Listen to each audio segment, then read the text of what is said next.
So in this video, I'm going to explain to you how you can finally break through the single digits or even reach your first 150 monthly listeners on Spotify. I've spent hundreds of hours producing and releasing songs that have absolutely failed, and I'll teach you the 5 frameworks that I wish I knew before I began. So the first mistake that I see a lot of people do is only planning 1 to 3 posts. That is not enough. So let me give you an example. So a song that I produced and released with a friend, it's called Treehouse, absolutely flopped. We planned out a few videos. I think I did around 2 long form videos, and he did maybe 2 short forms, and I also did like 1 short form. In the end, it got like 30 streams. If you have a bigger audience, you can get away with this, but we're talking about small artists. And for small artists, this like 1 to 3 posts is not enough. So what you want to do is have more than that, because what we got was 30 streams for 2 long form and 3 short form. That's crazy. So either we have to post more or we have to make better posts. And the only way we can make better posts is to make more posts, right? So what I would do is I would have literally pre-record like 10 videos, maybe like 4 long form and like the rest like even more short form, because no one knows you. Like, who in the world knows my name? Not even you guys. It's Joshua, by the way. Yeah, so that was the first one. So the second one is not knowing exactly what kind of content that I wanted to do.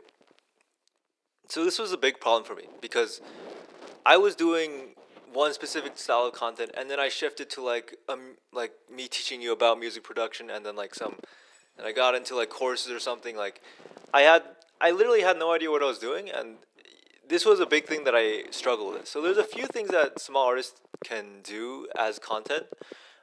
There's like things like covers. There's like covers of more famous songs. There's vlogs. There's lifestyle content. Like, I don't know, just like recording, recording your meal.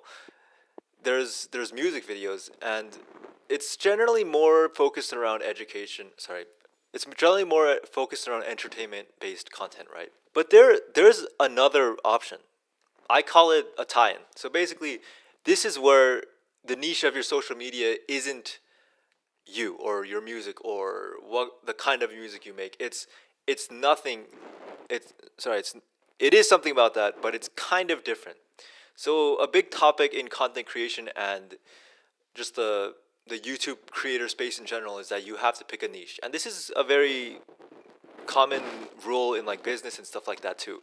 So what I did was I had a channel that was focused a bit more on self improvement and creativity and my kind of the lessons that I've learned.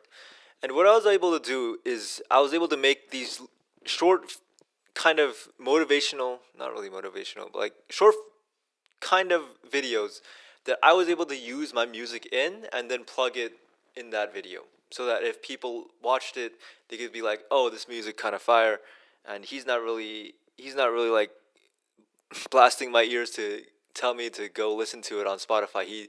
It's in this form of art, and I think it's great, so I'll click the link and I'll go to Spotify. So that's what I did. And you see this everywhere too. Like, you see people put songs in movies, you see music producers who like make tutorials online, plug their music. You see, I mean, of course, I've done it with my self improvement style channel. So that's the second one. Number 3 is really, it's said a lot, but you can't say it enough. You have to post consistently and you have to post a lot. Everyone knows this. Most people don't even take advantage of it. Social media has such a like it's an infinite amount of possible outreach you can get, and just saying like, "Oh, social media is not for me, content's not for me," or, "Oh, I'm not that kind of person." Like, no, we're living in 2024. It's gonna be 2025, and social media content's only gonna get bigger. If you think, I mean, if you think that, let me phrase it a different way. Every single big artist is doing content, so why aren't you? Every single, like, the people who are doing the most money, doing the most streams, they're doing content. So obviously we should too if we want to even get a percentage of what they're doing. Yeah. So rule number 4: Or lesson number 4. Having no CTA or a bad CTA. So basically what a CTA is, it's a call to action. So as artists, we want to bring eyes, people watching our content, to ears, people listening to our songs. It's a mistake that I see in a lot of posts and a lot of my own. I mean, I'm the most guilty of doing this. I have like no CTA, but I don't I'll be honest, I don't know that much about CTAs, but if there's one thing that I did have to say is your CTA shouldn't be copy and paste. It should have a clear connection with the content you're making to, the words that you're typing in the description to say, go watch this or go watch that. Or your content should have a really purposeful and quick, and it needs to have like a purpose. It can't just be like copy and paste. So the last one is collaboration. Interestingly enough, when my channel had 30 subscribers, 3 music producers reached out to me, and like we were able to build relationships upon that. I had 30 subscribers. Less than 100 views per video. That's crazy. I mean, you have to realize that those 30 subscribers are real people. And I had artists that really, they had like 10 times more subscribers. I like it's not that much, but like 10 to 100 times more subscribers than me, and like 10 to 1,000 times more views than me. They reached out to me because I was making something that connected with them, and I only had 30 subscribers. I mean, it's crazy. So I mentioned this before, but the great thing about collabs is that if the other guy has a bigger audience, you can grow off of that. I mean, there's nothing, you can't lose anything from it if both parties are cool with it, like go for it. It'll only help you grow. It helps a lot more than you think. I'll be honest. It helps a lot more than you think.